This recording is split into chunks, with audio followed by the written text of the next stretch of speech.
नमस्कार, कैसे हैं आप सब। आई होप कि आप सभी अच्छे होंगे। मैं Sangeeta from Learno Hub, the free learning platform, जहां आप पढ़ सकते हैं math science SST absolutely free at learnohub.com।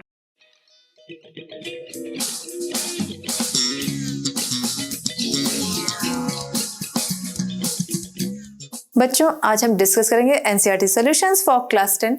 Topic हमारा the age of industrialisation, question number 2, 3 and discuss question number 1 to 4।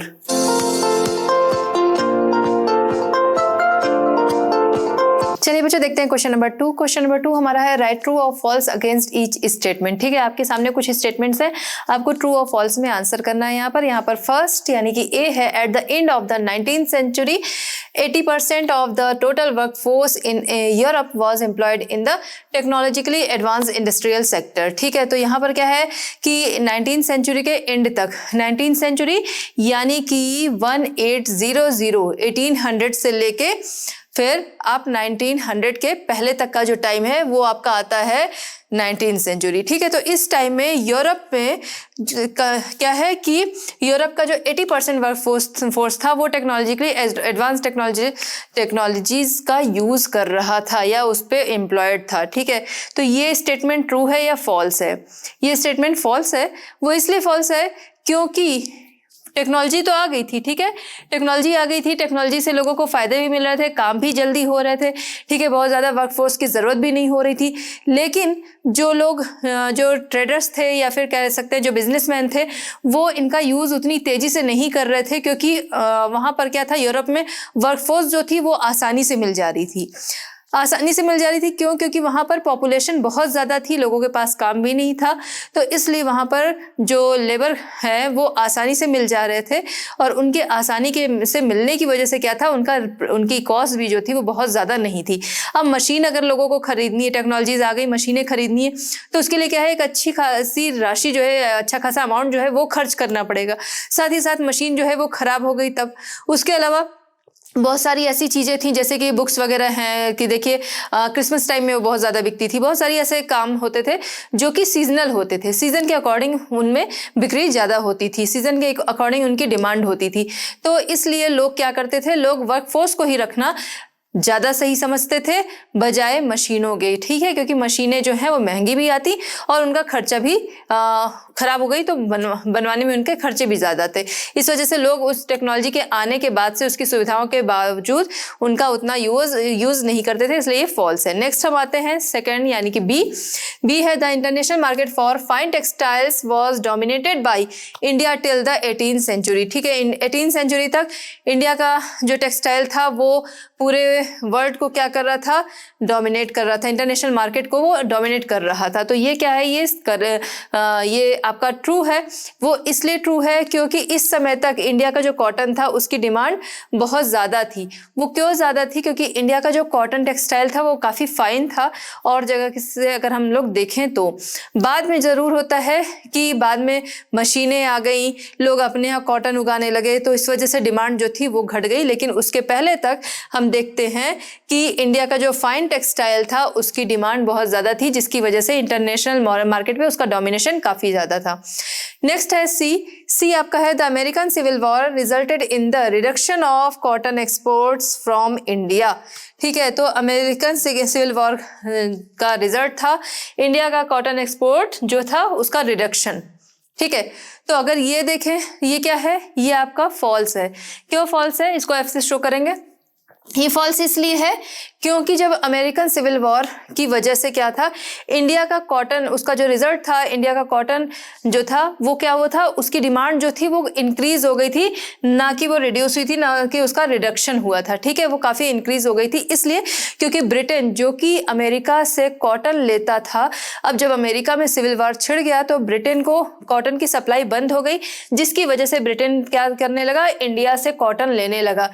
इसलिए इस टाइम में इंडिया का कॉटन जो था उसकी डिमांड जो थी वो काफ़ी इंक्रीज हुई थी, ना कि रिड्यूस हुआ था, तो इसलिए ये फॉल्स है। ठीक है, नेक्स्ट हम देखते हैं डी है, the introduction of the fly shuttle enabled handloom workers to improve their productivity.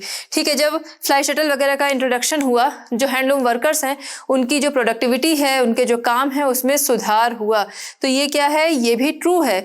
ठीक है, क्यों ट्रू है? क्योंकि जब मशीनें हैं, मशीनों से काम होने लगा, फ्लाई शटल वगैरह आ गए, हैंडलूम आ गए, तो उसकी वजह से काम जो था वो इजी हो गया। ठीक है, एक साथ काम जो था जल्दी जल्दी हो सक रहा था और प्रोडक्टिविटी इस वजह से क्या हुई कि बढ़ गई। ठीक है, तो ये ट्रू है आपका। चलिए बच्चों देखते हैं क्वेश्चन नंबर 3। क्वेश्चन नंबर 3 हमारा explain what is meant by proto industrialisation. ठीक है, प्रोटो इंडस्ट्रियलाइजेशन से आप क्या समझते हैं? तो प्रोटो इंडस्ट्रियलाइजेशन की बात अगर हम करें तो नाम से समझ में आ रहा है प्रोटो इंडस्ट्रियलाइजेशन है ना, इंडस्ट्रियलाइजेशन से पहले की बात हो रही है। ठीक, तो अगर हम देखें तो इंडस्ट्रियलाइजेशन सबसे पहले इंग्लैंड, यूरोप, इन जगहों पे हुआ। ठीक है, लेकिन ऐसा नहीं है कि जब ये फैक्ट्रीज बनी हैं तभी इंटरनेशनल मार्केट में चीजें जो थी वो जाने लगी। अगर हम देखें इंग्लैंड, यूरोप, इन जगहों पे, तो इंडस्ट्रियलाइजेशन से पहले ही इंटरनेशनल मार्केट के लिए इनका इंडस्ट्रियल प्रोडक्शन जो था वो हो रहा था। हाँ, तब ये काम जो था, इंडस्ट्रियलाइजेशन नहीं हुआ था, तो ये काम क्या था कि फैक्ट्रीज की जगह तब घरों में हुआ करता था, लोग अपने घरों में ये काम किया करते थे। बहुत सारे हिस्टोरियंस जो हैं वो इस इंडस्ट्रियलाइजेशन के इस फेज को प्रोटो इंडस्ट्रियलाइजेशन मानते हैं। ठीक है, अब अगर हम देखें प्रोटो इंडस्ट्रियलाइजेशन सिस्टम क्या था, तो प्रोटो इंडस्ट्रियलाइजेशन सिस्टम एक तरह से कमर्शियल एक्सचेंज का एक फेज पार्ट था। ठीक है, कैसे? जैसे अगर हम देखें तो चीजें जो थी कि इंडस्ट्रियलाइजेशन तो नहीं था, लेकिन चीजें बनती थी, बन के मर्चेंट्स जाते थे गांवों में, मान लीजिए शहरों में भी काम करा रहे हैं, गांवों में भी गए, वो एडवांस वहां पर उन्होंने मनी दिया कि ये काम जो है वो करना है। अब जब काम हो गया तो वो फिर पूरा मनी देते थे वीवर्स को और उससे सामान उठा लिया करते थे, ले लिया करते थे। अब उन सामान को वो ले जाते थे कहाँ पर? पोर्ट पर या कहीं पर भी जहां से वो आगे सप्लाई हो सके। तो यहाँ पर क्या है कि हर चीज जो है, जो सामान है, पहले वीवर्स को उन्होंने दिया कि काम करना है इस पे, तो वहां पर उसके एवज में उन्होंने उन्हें पैसे दिए। फिर आगे ये सामान जब वो किसी को, जो प्रोडक्शन रेडी हो गया है, जो प्रोडक्ट रेडी हो गया, उसे वो आगे ले जाते। ठीक है, आगे जब एक्सपोर्टर जो था उसके पास ले गए, जो सप्लायर है आगे के लिए उसके पास ले गए, तो उससे वो पैसे लेते, वो मर्चेंट्स अब उससे पैसे ले रहे हैं और सामान उसे दे रहे। तो यहाँ पर क्या है? कमर्शियल एक्सचेंज हो रहा है।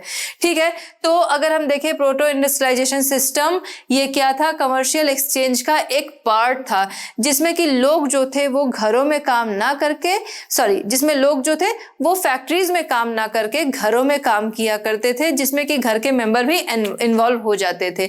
अगर हम देखें तो ये जो मर्चेंट्स थे, ठीक है, ये सारा जो काम था, जो इंटरनेशनल मार्केट में चीजें जा रही थी, तो ये सारा काम कंट्रोल होता था किसके द्वारा? मर्चेंट्स के द्वारा। क्यों? क्योंकि गांव के लोगों को तो नहीं पता है कि चीजें कहाँ कहाँ तक पहुंचेगी, वो बस एक जगह सीमित होकर रह गए थे। ठीक है, लेकिन जो मर्चेंट्स थे इनको क्या करना था? इनको पता था कि चीजें जो है इनसे बनवाकर फिर इंटरनेशनल मार्केट के लिए जो सप्लायर है उसके पास तक हमें पहुंचानी है।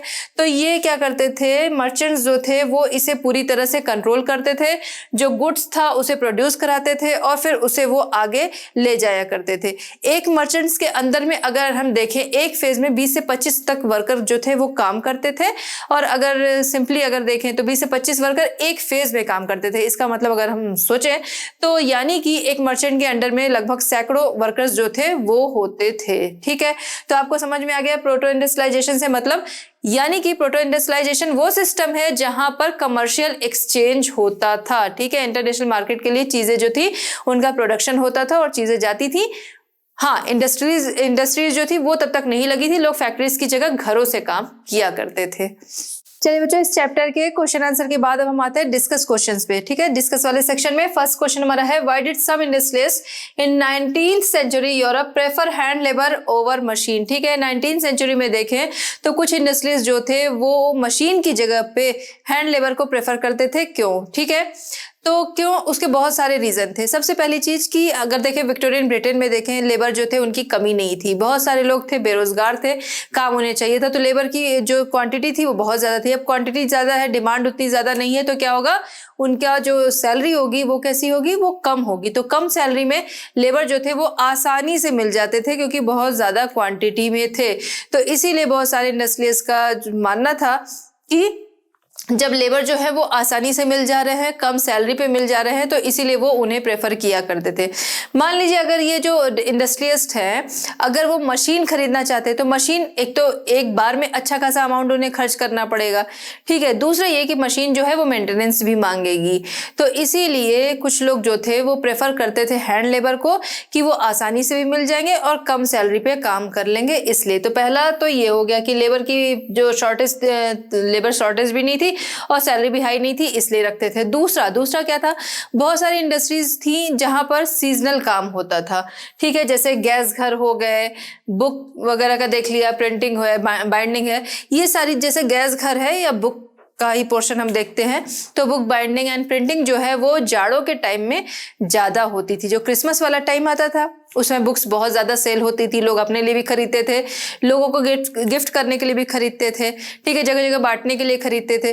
तो बुक्स की उस समय पे डिमांड ज्यादा बढ़ जाती थी, तो बुक जब रेडी होगी यानी कि उसकी प्रिंटिंग बाइंडिंग सब चीज के लिए लेबर चाहिए, तो उस समय डिमांड ज्यादा बढ़ जाती थी। बाकी टाइम में ये बिजनेस जो था वो उतना ज्यादा नहीं डिमांड करता था लेबर की। या गैस घर वगैरह है, ठंडियों का टाइम है तो वहां पर भी लेबर की जरूरत है।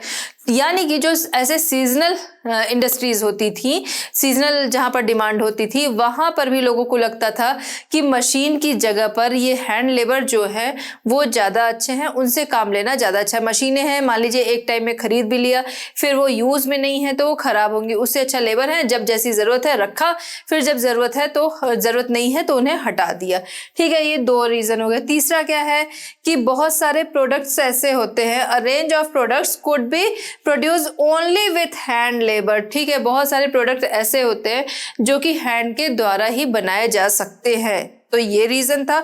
और बहुत सारी चीजें ऐसी होती हैं कि जैसे कि अगर मशीन से है, मशीन से कोई चीज बन रही है तो वो सेम उसी तरीके की, क्योंकि मशीन में अगर हम देखें तो जो उसके साँचे होंगे, जिस तरीके से उसकी कटिंग वगैरह होगी वो होगी, जितने भी चीज आइटम बन के निकल रहे हैं सारे एक जैसे निकलेंगे। हाथों से अगर हम बनाएंगे तो हो सकता है हम किसी में कुछ और डिजाइन कर देंगे, किसी में कुछ और डिजाइन कर देंगे, ठीक है।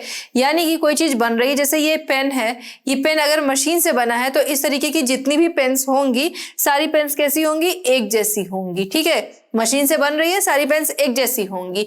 वहीं अगर हम इसको कोई हाथ से बना रहा है तो किसी ने ऐसे बना दिया, किसी ने इसको जिगजैग का शेप दे दिया, किसी ने इसको छोटा बना दिया, किसी ने इसको कुछ दूसरा अलग अलग तरीके का बना दिया, ठीक है।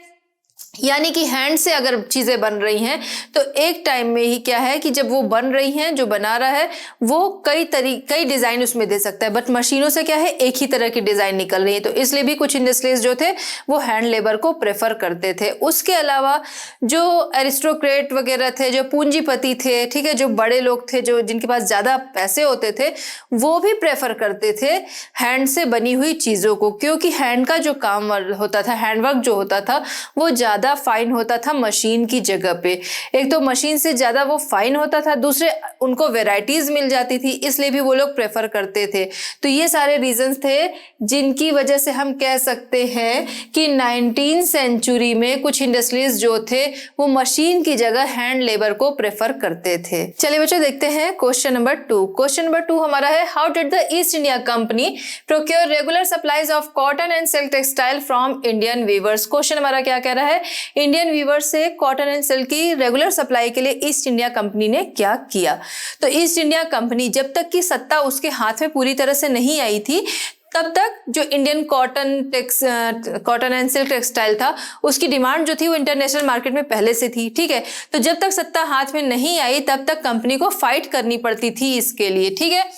तो उस टाइम में जो पुर्तगीज थे, फ्रांसिस थे, डच थे, कंपनी के लोग थे, इन सभी को आपस में फाइट करनी पड़ती थी।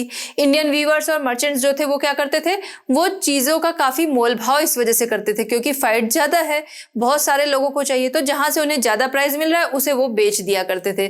तो कंपनी इन चीज़ों को अपने हाथ में लेना चाहती थी, अपने कंट्रोल में लेना चाहती थी। और जब एक बार कंपनी के हाथ में सत्ता आ गई, ठीक है, जब कंपनी के हाथ में सत्ता आ गई तब फिर कंपनी ने सोचा कि अब हमें कंपटीशन नहीं करना पड़ेगा, या फिर हमें कंपटीशन नहीं करना पड़े इसके लिए कुछ काम करना पड़ेगा। क्या काम करना पड़ेगा कि कंपनी ने सोचा कि इन सारी चीज़ों को अपने कंट्रोल में लेंगे। जो इसका रेट है ये लोग कुछ भी मांग लेते हैं, पहले तो उस रेट को कंट्रोल करेंगे। इसकी जो सप्लाई है ये लोग किसी को भी करते हैं उसे भी कंट्रोल में करेंगे, ठीक है। तो कंपनी ने इसके लिए जो कंट्रोल करना था या इसका मैनेजमेंट था कॉटन एंड सिल्क टेक्सटाइल का, इसके लिए कंपनी ने कुछ सिस्टम जो थे वो बनाए जिसे कि कई स्टेप में पूरा किया गया। स्टेप्स क्या थे? फर्स्ट स्टेप था कि उन्होंने गुमाश्ता को अपॉइंट किया। गुमाश्ता एक पोस्ट थी जिसे अपॉइंट किया गया जो कि इंडियन वीवर्स जो थे उन पर निगरानी रखता था, उन पर कंट्रोल रखता था। वो क्या करता था? इंडियन वीवर्स को गुमाश्ता सुपरवाइज करता था, ठीक है, वीवर्स को सुपरवाइज करता था। उसके अलावा जो कॉटन रेडी होता था, जो कपड़ा रेडी होता था, उसकी क्वालिटी जो होती थी उसे चेक करता था, एग्जामिन करता था, और साथ ही साथ सप्लाई पर भी निगरानी रखता था कि जो सप्लाई है वो किसी और को ना हो, ठीक है, और जितनी क्वांटिटी कही गई है उस तरीके से सप्लाई हो, ठीक। तो पहला उन्होंने क्या किया कि गुमाश्ता को अपॉइंट किया, पेड सर्वेंट जिसे गुमाश्ता कहा गया उसे अपॉइंट किया गया। सेकंड क्या किया गया? सेकंड में जो था तो कंपनी ने ये निश्चित किया कि जो वीवर्स हैं उनको पहले से एडवांस दे दिया जाए। एडवांस दे दिया जाए किस लिए? रॉ मटेरियल खरीदने के लिए। अब जो वीवर्स हैं, जो लोग एडवांस ले लेते थे, अब वो क्या करते थे? वो किसी और को अपना कपड़ा, किसी और के लिए वो वीविंग नहीं कर सकते थे, किसी और को कपड़ा जो है वो बेच नहीं सकते थे। अब उन्हें कपड़ा, जो लोग एडवांस पहले से ले रखे हैं, उन्हें कपड़ा जो है वो गुमाश्ता को ही देना पड़ेगा।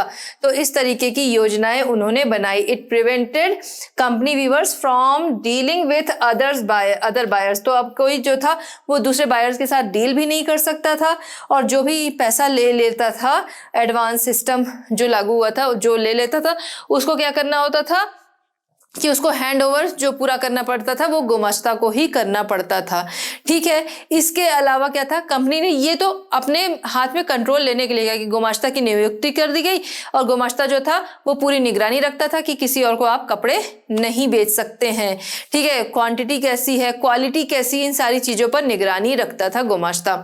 अब थोड़ा सा हम लोग और जानेंगे कि गुमाश्ता जो था वो जब इस तरह से पेड सिस्टम जो चल गया पहले से एडवांस देने की बात, तो बहुत सारे वीवर्स जो थे गरीब भी थे, उन्हें काम भी करना था, तो वो लोग इसी लालच में कि यहाँ एडवांस में पैसे मिल रहे हैं तो इसलिए वो लोग इनके लिए काम करने के लिए रेडी हो जाया करते थे।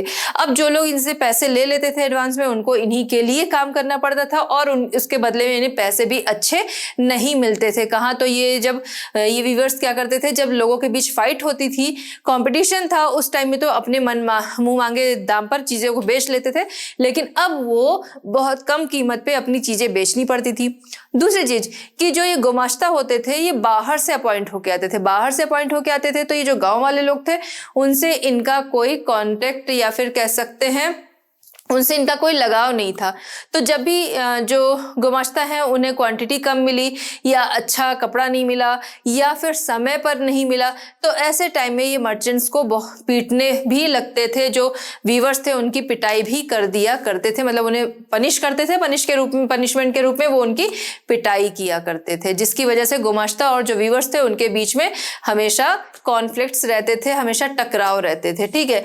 तो यहाँ पर कंपनी ने क्या किया? कंपनी ने कंट्रोल करने के लिए चीज़ों को, जो सप्लाई थी या फिर क्वांटिटी थी, ये सारी चीज़ें की और सामान आसानी से मिल सके, इसके लिए कंपनी ने क्या किया? गुमाश्ता अपॉइंट कर दिया, और पहले से एडवांस दे दिया जाता था वीवर्स को, जिसकी वजह से वीवर्स को सिर्फ उन्हीं गुमाश्ता के लिए ही काम करना पड़ता था। चलिए बच्चों देखते हैं क्वेश्चन नंबर 3। क्वेश्चन नंबर 3 हमारा है, imagine that you have been asked to write an article for an encyclopedia on Britain and the history of cotton. Write your piece using information from the entire. Question क्या कह रहा है? आपको imagine करना है कि आपसे बोला गया है कि एक आपको इंसाइक्लोपीडिया के लिए आर्टिकल लिखना है। टॉपिक आपका है Britain and the history of cotton, ये आपका टॉपिक है। इन्फॉर्मेशन कहाँ से मिलेगी इसे लिखने के लिए? आपके इस चैप्टर में जो इन्फॉर्मेशन दी हुई है उसी को लिखते हुए, उसी को लेते हुए आपको ये आर्टिकल लिखना है, ठीक है। तो अगर हम बात करें इंटरनेशनल मार्केट में, ठीक है, प्रोडक्शन, इंटरनेशनल मार्केट के लिए जो प्रोडक्शन हो रहा था, तो ऐसा नहीं है कि जब इंडस्ट्रीज आई हैं तब ये शुरू हुआ है, ये पहले से ही हो रहा था। इंडस्ट्रीज के आने के बाद से इसमें तेजी आई। कॉटन एक ऐसी चीज थी जिसकी डिमांड बहुत ज्यादा थी और इसीलिए कॉटन को क्या माना गया, न्यू एरा का सिंबल। ठीक है, the first symbol of the new era was cotton. ठीक है, जो कि हम देखते हैं लेट 19th सेंचुरी में बहुत तेजी से बढ़ा। क्यों बढ़ा लेट 19th सेंचुरी में? क्योंकि उस टाइम में जो प्रोडक्शन था या फिर कह सकते हैं कि जो भी चीजें हो रही थी हर स्टेप में उसमें सुधार बहुत ज्यादा हो रहा था। ये सुधार क्यों था? क्योंकि नई नई टेक्नोलॉजीज आ गई थी। यानी कि जो भी प्रोडक्शन करना है, जो उगाना है, फिर आगे जो कताई, बुनाई, छटाई, रंगाई जो भी है, जिस तरीके से वो बन रहा है, वो सारे प्रोसेस जो थे उसमें काफी सुधार आ गया था। अ सीरीज ऑफ इन्वेंशन, तो इन्वेंशन एक के बाद एक हो रहे थे जिसकी वजह से ये प्रोडक्शन जो था वो तेजी से बढ़ा। In the 18th century increase the efficacy of each step of the production process. ठीक है, device by the James Hargreaves 1764 में हरग्रीव्स ने क्या किया था, स्पिनिंग जेनी नाम की एक मशीन लाई थी जिसकी वजह से क्या था कि लेबर की डिमांड जो थी वो कम हो जानी थी। उस मशीन जो थी वो काम कर रही थी। ठीक है, जो रील में धागे, स्पिंडल में जो धागे लपेटने का काम था वो मशीन से होना था और जो कि फटाफट मतलब एक साथ ढेर सारी रील में धागे जो थे वो स्पिंडल में धागे रोल हो जाने थे। ठीक है, तो यहाँ से क्या हुआ, लेबर डिमांड जो थी वो घटने लगी और प्रोडक्शन जो था वो इसकी वजह से तेजी से हो रहा था। प्रोडक्शन एक साथ ढेर सारी स्पिंडल रेडी हो रही है और वो भी जल्दी से हो रही है और लेबर डिमांड जो है वो घट रही है। तो यहाँ पर क्या हुआ, एक डिवाइस जो कि जेम्स हरग्रीव्स ने 1764 में, डिवाइस का नाम था स्पिनिंग जेनी, जिसने क्या किया, लेबर की जो डिमांड थी उसे रिड्यूस कर दिया। फिर आगे हम देखते हैं फ्लाई शटल, जिसकी की जॉन की 1769। ठीक है, 1769 में जॉन की ने फ्लाई शटल की इसे इन्वेंशन किया। फ्लाई शटल, पावर लूम, ये सारे जो आ गए तो इसकी वजह से प्रोडक्शन जो था वो और ज्यादा बढ़ गया क्योंकि चीजें जो थी वो ज्यादा अच्छे से होने लगी। तो क्या है, प्रोडक्शन बढ़ रहा है, डिमांड बढ़ रही है, प्रोडक्शन बढ़ रहा है, तो कॉटन जो है उसकी भी डिमांड बढ़ती जा रही है। ठीक है, देन रिचर्ड आर्कराइट। ठीक है, उसके बाद हम क्या देखते हैं, रिचर्ड आर्कराइट जो थे उन्होंने क्या लाया, एक तो स्पिनिंग जेनी थी उसमें सुधार भी कुछ करवाया, उसके अलावा उन्होंने कॉन्सेप्ट लाया किसका, फैक्ट्रीज का कॉन्सेप्ट लाया। अब फैक्ट्रीज के बन जाने से ये कॉन्सेप्ट जो था वो लोगों को पसंद आया। फैक्ट्रीज के बन जाने से क्या हुआ कि जो काम था, पहले क्या था कि अलग अलग किसी गांव में लोग चले गए, अलग अलग जगह पर किसी को जो कॉटन है उसकी छटाई के लिए दे दिया, उसमें से सीड्स, कॉटन जब रेडी होता है सीड होते हैं, किसी को सीड निकालने का काम दे दिया गया, किसी को उसको छांटने का काम, किसी को फिर आगे कताई का काम, फिर उसके रंगने का काम, फिर उसके बाद ये जाके इनकी फिनिशिंग का काम होता था। तो अलग अलग जगहों पे होता था। लेकिन जब कॉन्सेप्ट आ गया फैक्ट्रीज का, जो कि आर्कराइट ने लाया था, जब फैक्ट्रीज का कॉन्सेप्ट आ गया उसके बाद सारी चीजें जो थी वो एक छत के नीचे होने लगी, इजी हो गया। लेकिन इसे अपनाया गया देर में। अभी भी क्या था कि now all the process in the factory started happening under one roof. तो जब रिचर्ड आर्कराइट ने क्रिएट किया कॉटन मिल तो चीजें जो थी एक छत के नीचे होने लगी। लेकिन फिर भी अभी भी अगर देखा जाए, जो ये कॉन्सेप्ट आया था इसके बाद भी देखा जाए कि बहुत जल्दी लोगों ने इसे नहीं अपना लिया। अभी भी जो चीज़ें हो रही थी वो कहाँ से हो रही थी, लोग अपने घरों से ही कर रहे थे, क्योंकि लोगों को, बहुत सारे लोग ऐसे थे कि जो बिजनेसमैन थे वो मशीनों में पैसा नहीं लगाना चाहते थे, क्योंकि मशीनों में पैसा लगाने के लिए जाहिर सी बात है मशीन है, खरीदनी है, एक साथ बहुत सारा पैसा चाहिए और उसके बाद मशीन बिगड़ गई तो फिर उनका नुकसान है। ठीक है, मशीन बनवाना पड़ेगा।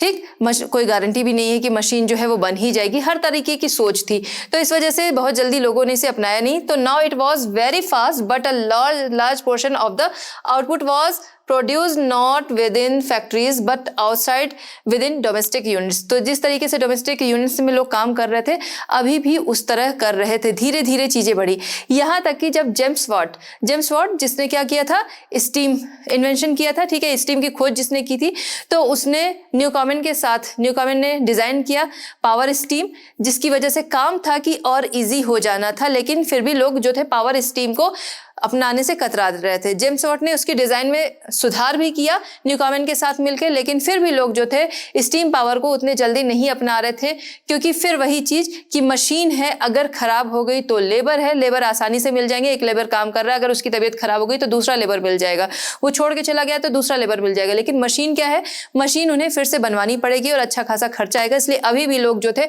बहुत तेजी से इसकी तरफ नहीं आए, लेकिन धीरे धीरे बढ़े। ठीक है, due to the high demand of Indian cotton everywhere, Indian cotton उस समय बहुत ज्यादा डिमांड में था। पुर्तगाली, डच, फ्रांसिस, ये सभी लोग इसकी डिमांड करते थे।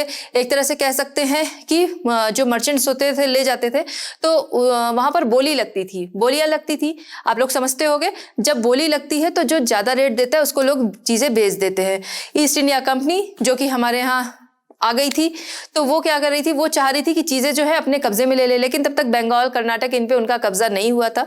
जब बंगाल और कर्नाटक पे ईस्ट इंडिया कंपनी का कब्जा हो गया, उसके बाद पावर इनके हाथ में आ गई। कंपनी ने पूरी तरह से जो ये कॉटन उद्योग था उसको अपने हाथ में लेने के लिए, अपने कंट्रोल में लेने के लिए उन्होंने क्या कहते हैं कि गुमाश्ताज जो थे उनको, पेड सर्वेंट गुमाश्ताज जो थे उनको उन्होंने अपॉइंट किया। गुमाश्ताज क्या करते थे कि जाकर जो काम कर रहे थे, जो कॉटन वगैरह का काम करते थे, उनके पास वो जाते थे, उन्हें पैसे दे देते थे पहले से कि वो उनके लिए कॉटन जो है कपड़े हैं तैयार करें, कॉटन जो रेशे हैं उनको तैयार करें, हर तरह के रिलेटेड जो उससे काम थे उसके लिए वो उन्हें पैसे दे दिया करते थे। अब जो लोग उनसे पैसे ले लेते थे उनको काम जो था वो गुमाश्ताज के लिए करना पड़ता था।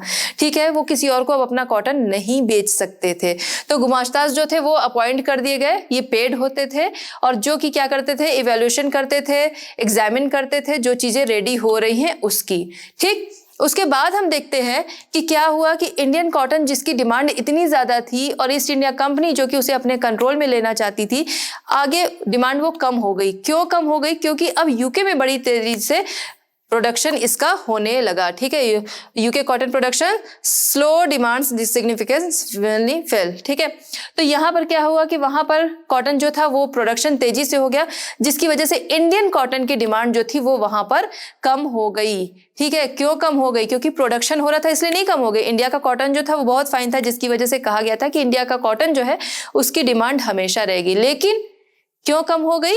क्योंकि जो यहाँ के बिजनेसमैन थे, जो लोग वहां पे कॉटन प्रोडक्शन कर रहे थे, जो मिल वगैरह में काम करवा रहे थे, उन्होंने बोला कि इंडियन कॉटन की डिमांड इतनी ज्यादा है तो हमारा कॉटन कौन लेगा। तो इसलिए उन्होंने क्या किया, एक तो इंडस्ट्रीज लग गई थी 1730s। ठीक है, 1730s में सबसे पहली इंडस्ट्री जो थी वो इंग्लैंड में लगी थी, तो इंडस्ट्री लग गई थी तो वहां से, लेकिन तेजी उसमें बहुत तेजी से नहीं आई थी। लेट 18th सेंचुरी में हम देखते हैं तब जाकर तेजी आई थी। ठीक है, फिर हम क्या देखते हैं कि यहाँ पर प्रोडक्शन जो था यूके यूनाइटेड किंगडम में तेजी से हो रहा था, क्योंकि अब क्या था, इंडस्ट्रीज लग गई थी, तो वहां पर मिल में बने हुए कपड़े थे जो सस्ते भी पड़ते थे। लेकिन इंडियन कॉटन की वहां पर डिमांड थी, जिसकी वजह से वहां के जो बिजनेसमैन थे उन्होंने अपनी गवर्नमेंट पर प्रेशर डाला कि क्या किया जाए कि इंडिया का जो कॉटन है उस पर रोक लगा दी जाए। ठीक है, उस पर टैक्स बढ़ा दिए जाए, उस पर रोक लगा दिया जाए।